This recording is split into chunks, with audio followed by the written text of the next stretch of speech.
أعوذ بالله من الشيطان الرجيم بسم الله الرحمن الرحيم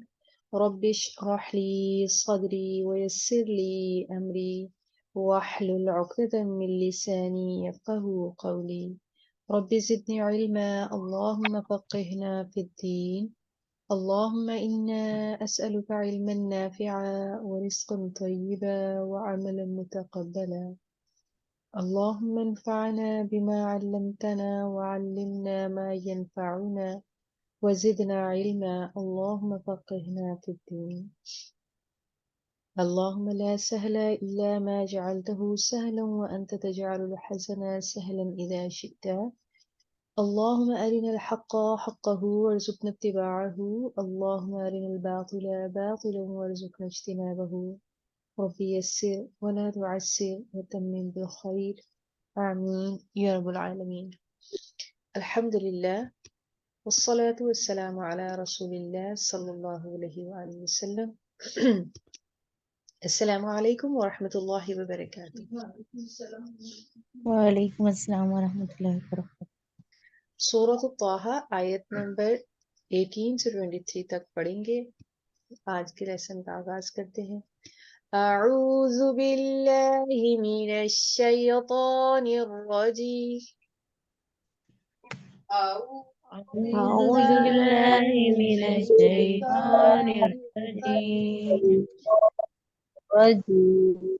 बिस्मिल्लाहिर रहमानिर रहीम बिस्मिल्लाहिर रहमानिर रहीम।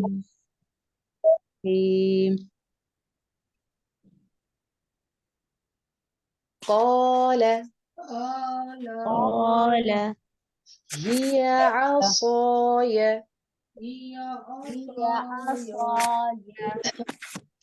عصاي أتوكأ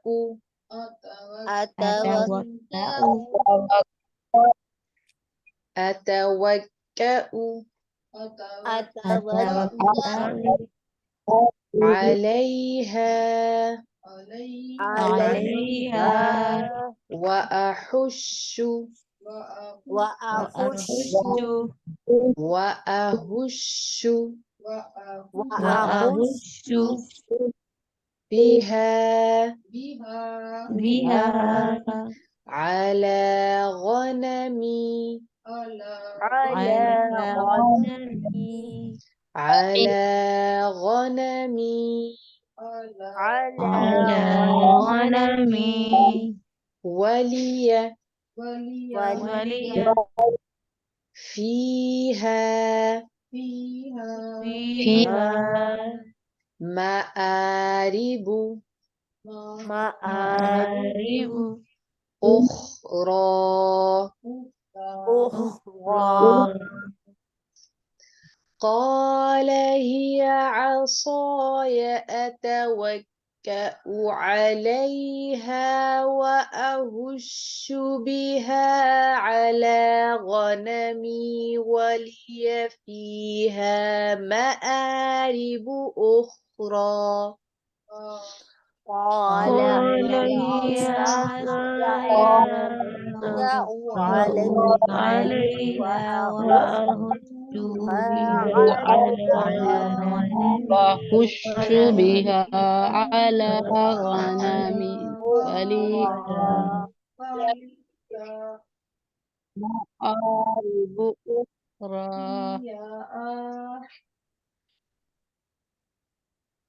مآرب أخرى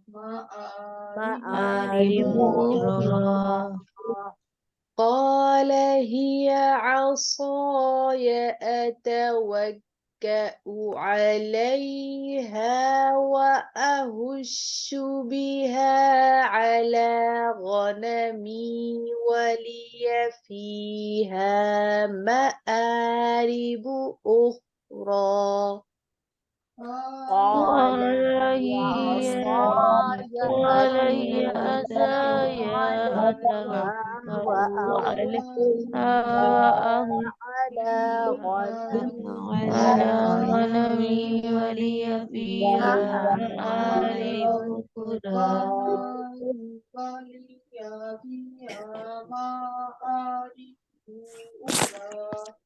قال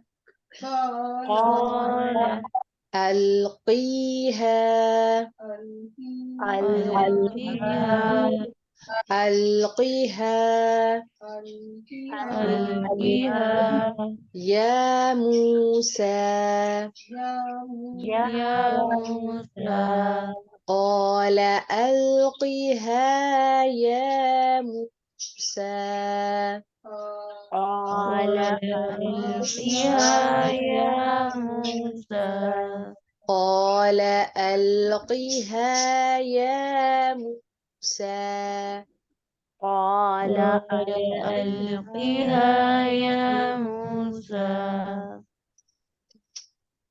فألقاها فألقاها فإذا فإذا هي هي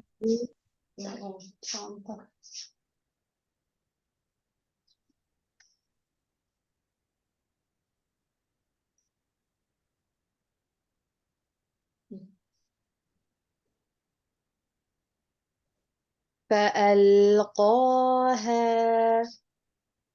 فألقاها فإذا هي فإذا هي حية حية تسعى تسعى فألقاها فإذا هي حية تسعى فألقاها فإذا هي حية تسعى فألقاها فإذا هي حية تسعى فألقاها فإذا هي حية تسعى قال خذها قال خذها ولا تخف ولا تخف سنعيدها سنعيدها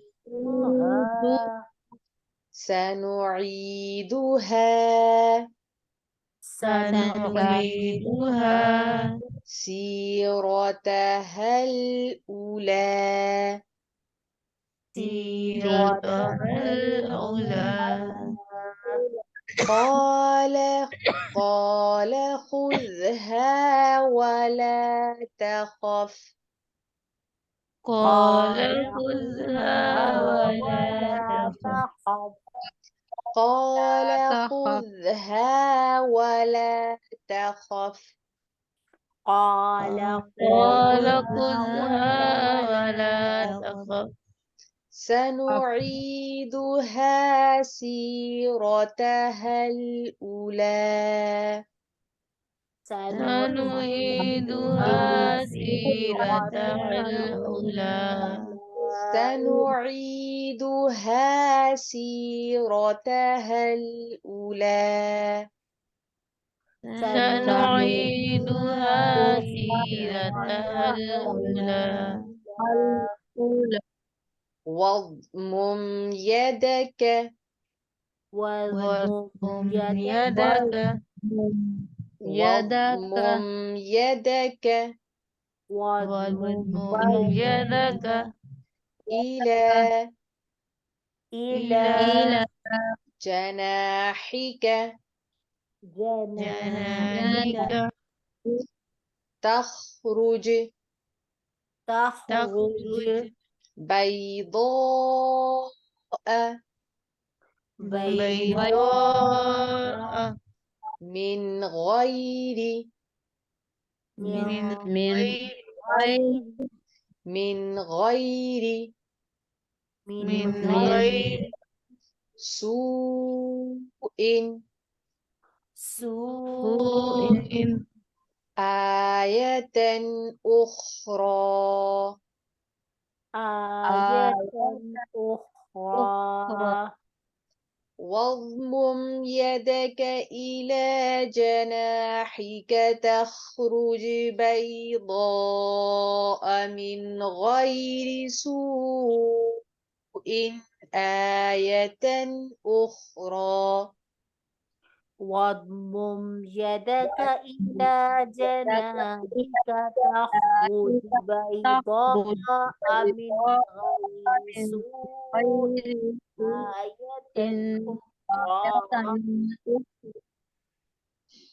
واضمم يدك إلى جناحك تخرج بيضاء من غير سوء آية أخرى واضم يدك إلى جناحك تخرج بيضاء من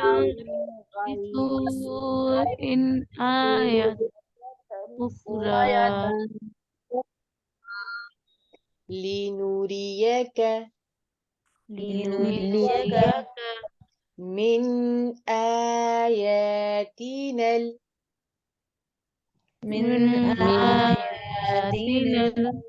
الكبرى الكبرى لنريك من آياتنا الكبرى لنريك من آياتنا الكبرى لنريك من آياتنا الكبرى لنريك من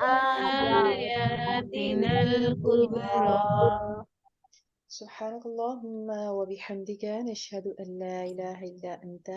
نستغفرك ونتوب إليك نحمده ونصلي على رسوله الكريم عما بعد فأعوذ بالله من الشيطان الرجيم بسم الله الرحمن الرحیم. حضرت موسیٰ علیہ السلام کا تذکرہ ہم پڑھ رہے ہیں پچھلے 2 دنوں سے. یہاں پر اللہ رب العزت نے جب حضرت موسیٰ علیہ السلام کے ساتھ کلام فرمایا، اللہ تعالیٰ نے اپنے بارے میں حضرت موسیٰ علیہ السلام کو بتایا کہ اللہ تعالیٰ ہی آپ کا رب ہے اور اللہ تعالیٰ کی یاد کے لیے نماز کو قائم کرو اور آخرت کے اوپر ایمان رکھو.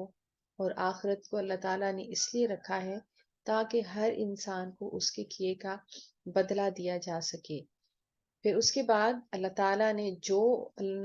حضرت موسیٰ علیہ السلام کے اوپر ذمہ داریاں ڈالنی تھی یا جس کے لیے ان کو اپوائنٹ کیا تھا، ان کو اللہ تعالیٰ نے مبعوث فرمایا تھا، تو اس کے بارے میں ڈیٹیل بتانے سے پہلے ان کو ذہنی طور پر تیار کرنا اور کچھ ایسی چیزیں، کچھ ایسے معجزات آپ کو عطا کرنا جو آپ کی رسالت کو اور آپ کی نبوت کو ظاہر کرتی ہوں، اللہ تعالیٰ نے وہ آپ کو عطا کی. اس کے بارے میں اللہ تعالیٰ فرماتے ہیں وما، اور کیا ہے، تل کا یہ، بیمینی کا، تمہارے دائیں ہاتھ میں، یا موسیٰ، اے موسیٰ. تو جب انہوں نے حضرت موسیٰ علیہ السلام سے پوچھا کہ تمہارے دائیں ہاتھ میں کیا ہے، تو حضرت موسیٰ علیہ السلام اس آواز کی محبت اور اس آواز کی دلکشی کے اندر اس قدر محصور کن تھے اور اس قدر ان کو وہ اچھی لگی اور اتنی ان کے دل کے اندر یہ خواہش پیدا ہوئی کہ جو مخاطب ہے اس کے ساتھ گفتگو کو زیادہ طویل کیا جائے اور مزید موقع ملے کہ میں ان کے ساتھ لمبی گفتگو کر سکوں. وہ ان کے ان الفاظ سے ظاہر ہوتا ہے کہ آپ نے کہا، قالا، کہا، یہ عصایا، میری لاٹھی ہے. اتنا کہہ دینا کافی تھا، لیکن حضرت موسیٰ علیہ السلام آگے کہتے ہیں اتوکئ، میں ٹیک لگاتا ہوں، علیہا، اس پر، واحش، اور میں پتے جھاڑتا ہوں، بہا، اس سے، علی، اوپر، غنمی، اپنی بکریوں پر، ولیا، اور میرے لیے، فیہا، اس میں، معارب، ضرورتیں ہیں، اخرى، اور بھی بہت سی. یعنی کہ ایک صرف اتنا کہہ دینا ہی کافی تھا کہ یہ میری لاٹھی ہے، لیکن حضرت موسیٰ علیہ السلام اس گفتگو کو زیادہ طوالت دینا چاہتے تھے تاکہ کچھ زیادہ دیر تک اپنے رب کے ساتھ محو گفتگو رہ سکے اور اپنے رب کے ساتھ باتیں کر سکیں۔ اسی وجہ سے وہ مزید ڈیٹیل میں جانے لگ گئے کہ میں اس کے ساتھ ٹیک بھی لگاتا ہوں، میں پتے بھی جھاڑتا ہوں، میں بکریاں بھی اسے ہانکتا ہوں، اور بھی بہت سارے ضرورت کے کام ہیں جس میں یہ لاٹھی میرے کام آتی ہے۔ قولا، تو فرمایا، القیہا، القیہا، اسے ڈال دے یا موسیٰ، اے موسیٰ۔ تو اللہ رب العزت نے حکم دیا کہ اس لاٹھی کو نیچے پھینکو۔ فَأَلْقَاهَا، پس اس نے ڈال دیا اسے، فَإِذَا، تو فائدہ، تو جب ہیا وہ حیتن، سانپ بن گئی، تسعا، دوڑتی ہوئی۔ حیتن کیسا سانپ ہے؟ ایک چھوٹا باریک سانپ ہوتا ہے جو سفید کلر کا ہوتا ہے، تو وہ ایسا بھاگتا ہوا سانپ بن گئی۔ فَأَلْقَاهَا، تو بس اس نے ڈال دیا اس کو، جیسے ہی انہوں نے اپنی لاٹھی نیچے پھینکی تو وہ ایک دوڑتا ہوا سانپ بن گئی۔ اور اس کے بعد اللہ تعالیٰ نے اسی کو جب آپ دیکھتے ہیں تو آگے مقامات پر اسی قصے کا جب ذکر ہوتا ہے تو یہ پتہ چلتا ہے کہ پہلے وہ چھوٹا سا سانپ بنی، پھر وہ بہت بڑا اژدہا بن گئی۔ یعنی کہ آہستہ آہستہ گریجولی وہ جو ہے وہ سانپ بڑا ہوتا چلا گیا اور ایک بہت بڑے اژدہے کی شکل اختیار کر دی اس نے، لیکن اس کا تذکرہ یہاں پر نہیں ملتا ہے، یہاں پر صرف حیۃ تسعیٰ کا تذکرہ ملتا ہے۔ فَأَلْقَاهَا فَإِذَا هِيَ حَيَّةٌ تَسْعَىٰ، تو وہ ایک دوڑتا ہوا سانپ بن گئی۔ تو جب حضرت موسیٰ نے دیکھا، قال، تو وہ انتہائی ڈر گئے اور خوفزدہ ہو گئے۔ قال، فرمایا، خُذْهَا، پکڑ لے اسے، وَلَا، اور نہ تَخَفْ، نہ تو ڈر، سَنُعِيدُهَا، ہم اسے جلد لوٹا دیں گے، سِيرَتَهَا، اس کی حالت پر، اولا، پہلی۔ تو اللہ تعالیٰ نے حکم فرمایا آپ کو کہ آگے بڑھیے اور اس اژدہے کو پکڑ لیجئے، اس سانپ کو پکڑ لیجئے، یہ آپ کو کوئی بھی تکلیف نہیں پہنچائے گا، آپ کو ڈرنے کی ضرورت نہیں ہے، بلکہ جیسے ہی آپ اس کو ہاتھ لگائیں گے یہ واپس اپنی اصلی حالت میں لوٹ آئے گا۔ وَضْمُمْ، اور لگا، یدہ کا، اپنا ہاتھ، الا، طرف، جناحی کا، اپنے بغل کے، تخرج، نکلے گا وہ، بیضاء، سفید، من غیری، بغیر، سوء، کسی عیب کے، آیتن، نشانی ہے، اخرى، دوسری، جو دوسری نشانی آپ کی رسالت اور نبوت کو ثابت کرنے کے لیے اللہ رب العزت نے آپ کو تفویض فرمائی، وہ کیا تھا؟ ید بیضا، یعنی کہ چمکتا ہوا ہاتھ۔ تو اللہ تعالیٰ نے حکم فرمایا حضرت موسیٰ کو کہ اپنے بغل میں ہاتھ ڈالیے، اور جب وہ باہر نکلے گا تو انتہائی روشن اور چمکتا ہوا ایک ہاتھ ہوگا جس کے اندر کوئی عیب نہیں ہوگا، اور یہ دوسری نشانی ہے جو آپ کو عطا کی جا رہی ہے۔ تو یہاں پر سوال یہ پیدا ہوتا ہے، بعض مفسرین اور علماء نے ان معجزات کی وجوہات تلاش کرنے کی کوشش کی ہے، تو ان کا کہنا یہ ہے کہ جو عصا ہے وہ طاقت کو ظاہر کرتا ہے، اور عصا جب سانپ بن جاتا ہے اور قوت سے اس کو حضرت موسیٰ پکڑ لیتے ہیں، تو یہ اسی طرف اشارہ تھا کہ فرعون جو اپنی طاقت اور غرور کے ضام میں ہے، اللہ تعالیٰ جب چاہتا ہے اس کو پکڑ لیتا ہے، اور اللہ تعالیٰ حضرت موسیٰ کے ذریعے ہی اس کو ختم فرمائیں گے۔ اور وَضْمُمْ یَدَکَ، اور دوسرا جو ہاتھ ان کا روشن ہو رہا تھا، اس کا مطلب یہ ہے کہ حضرت موسیٰ جو لے کر آئے ہیں اپنے رب کا پیغام، وہ برحق اور صراط مستقیم ہے اور واضح اور روشن ہے، اور اس کی پیروی کرنے والا بھی حق پر ہی ہوگا۔ لِنُرِيَکَ، تاکہ ہم دکھائیں تجھے، من سے، آیاتنا، اپنی نشانیوں میں سے، کبرا، بہت بڑی۔ تو یہ دو بڑی نشانیاں اللہ تعالیٰ نے ان کو عطا فرمائیں۔ اس کے علاوہ اللہ تعالیٰ نے فرعون سے نمٹنے کے لیے حضرت موسیٰ کو کچھ بھی نہیں دیا۔ تو آپ اس سے اندازہ لگا لیجئے کہ یہ جو نبوت اور رسالت کی ذمہ داری ہے کس قدر بڑی ہے۔ کوئی بہت بڑے جو ہے وہ نفری فراہم نہیں کی گئی، فوج نہیں فراہم کی گئی، کوئی